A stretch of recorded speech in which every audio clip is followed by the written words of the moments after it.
প্রতিদিন সকালে ঘুম থেকে উঠেই দেখি সূর্য মামা প্রচণ্ড রেগে আছেন, কিন্তু আজকের ওয়েদারটা অনেক বেশি ভালো ছিল। আর যার কারণে আমার মনটাও আজকে অনেক বেশি ভালো। ভাবলাম আজকে অনেক কাজ করব। আসসালামু আলাইকুম, কেমন আছেন সবাই? তো সকাল সকাল ঘুম থেকে উঠে প্রথমে আমি বেবিকে রেডি করে স্কুলে দিয়ে আসলাম। আর আজকে আমি ভেবেছি দুটো ফ্রিজ ক্লিন করব, কারণ আবহাওয়াটা প্রচণ্ড খারাপ, গরমের মধ্যে কোনো কাজই করতে ইচ্ছে করে না। আজকের ওয়েদারটা একটু বেশি ভালো ছিল, যার কারণে আমি ফ্রিজটা ক্লিন করার সিদ্ধান্ত নিয়েছি। তো প্রথমে আমি ডিপ ফ্রিজটা ক্লিন করব, যার কারণে আমি এই ফ্রিজের সমস্ত জিনিসপত্র বের করে নিয়েছি। আর এখন আমি গরম পানি দিয়ে এই ডিপ ফ্রিজটা ক্লিন করব, কারণ অনেক পরিমাণে বরফ জমে গিয়েছিল। আর ফ্রিজের খাবার দাবারগুলো খুব বেশি সময় বাইরে রাখা ঠিক না, যার কারণে আমি গরম পানি দিয়ে খুব দ্রুত এটা ক্লিন করে ফেললাম। আর দেখুন আমার ফ্রিজটা খুব সুন্দরভাবে ক্লিন করে নেওয়া হয়ে গেছে। এবার আমি প্রত্যেকটা জিনিসই কিন্তু মুছে এরপরে গুছিয়ে নিয়েছি। তো এই ফোল্ডারে রেখেছি দুধ, আর এই যে পটে পটে করে ডিপ ফ্রিজে যেহেতু জিনিস রাখি, বেশিরভাগ জিনিসপত্রই আমাকে পটে রাখতে হয়।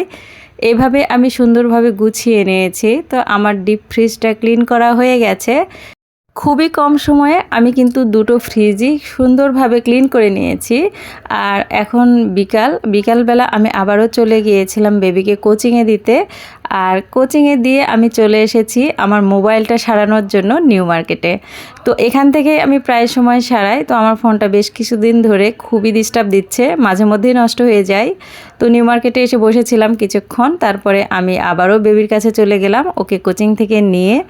এবার আমরা চলে এসেছি আলুপট্টিতে। তো আসার সময় আমার বেবি বলছিল, আম্মু চলো আজকে হেঁটে হেঁটে যাই। তো ওর হেঁটে যাওয়ার মানেই হচ্ছে ও বার্গার খাবে, যার কারণে ও আমাকে হাঁটিয়ে নিয়ে যাবে। তো আসার পথে আমার বাসায় পেঁয়াজ ছিল না, ভাবলাম তাহলে পেঁয়াজ আর কিছু সবজিও নিয়ে নিই। তো আলুপট্টিতেই মামাটা বসেন একদম ব্যাংকের অপোজিটে। তো এখান থেকে আমি পেঁয়াজ কিনলাম এবং কিছু সবজি কিনলাম। তো আমার সবজি কেনা হয়ে গেছে। এরপর আমি বেবিকে বার্গার খাওয়াবো, আর যার কারণে রায়হান ভাইয়ের সেই ফেমাস বার্গারের দোকানে চলে আসলাম। এখান থেকেই আমার বেবিটা প্রায় দিনই কিন্তু বার্গার খায়। রায়হান ভাইয়ের বার্গারটা এত মজা কেন, এর সিক্রেটটা আজকে আমি আপনাদের কাছে তুলে ধরব। তো রায়হান ভাই কিভাবে বার্গারটা তৈরি করেন সেই পুরো প্রসেসটা আজকে আমি আপনাদের দেখাবো। প্রত্যেকটা রুটি কিন্তু মাঝখান দিয়ে কেটে নেওয়া হয়েছে, আর এরপরে এতে দিয়ে দেওয়া হলো প্রচুর পরিমাণে মেয়োনিজ প্রত্যেকটা দেওয়া হয়ে গেছে। এরপর এতে দিচ্ছে চিলি সস। তো এইটা কিন্তু খুবই মজার একটা চিলি সস। তো এরপরে এতে দিয়ে দেওয়া হবে টমেটো সস। এটা কিন্তু দেওয়া হচ্ছে বিপরীত পাশে। তো এক পাশে মেয়োনিজ এবং চিলি সস, আর অপর পাশে দেওয়া হচ্ছে টমেটো সস। তো পুরো ভিডিওটা মন দিয়ে যদি দেখেন, তাহলে কিন্তু আপনারাও বাসায় বসে এই মজার বার্গারটা নিজে নিজে তৈরি করে খেতে পারবেন। তো টমেটো সস দেওয়া হয়ে গেছে। এবার দেওয়া হচ্ছে চিকেন শিক। তো এইগুলা একটা একটা করে দেওয়া হচ্ছে। কেউ চাইলে কিন্তু ডাবল শিকও নিতে পারে। তো এখানে সবাই একটা একটা করে শিক দিয়েই নিবে, এই কারণে একটা করেই দেওয়া হচ্ছিল। এতগুলা বার্গার বানাতে ওনার মনে হয় 5 মিনিটও সময় লাগে না, এত ফাস্ট বানাতে পারেন উনি। তো দুটো বার্গার কিন্তু একদম রেডি। এই দুটাতে বাটার মাখিয়ে শিক করে নেওয়া হয়ে গেছে। তো এগুলো একদম খাওয়ার জন্য পারফেক্ট। তো এরপরে কিন্তু উনি এই দুটো অর্ডার ছিল তাদেরকে দিয়ে দিল। এখনও কিন্তু এই বার্গারগুলো রেডি না, কারণ এই বার্গারগুলোতে এখন দিয়ে দেওয়া হবে কুচনো শসা। তো এটাই হচ্ছে আসল মজার খাবার। তো এই বার্গারের মধ্যে শসাটা কিন্তু ভীষণ ভালো লাগে। আর দেখুন কত দ্রুত সবগুলাতে দিয়ে দেওয়া হবে। তো এর মধ্যেই কিন্তু শসার ঝুড়িতে শসা শেষ হয়ে গিয়েছিল, তো নিচ থেকে আবারও শসাগুলো বের করে নিলেন।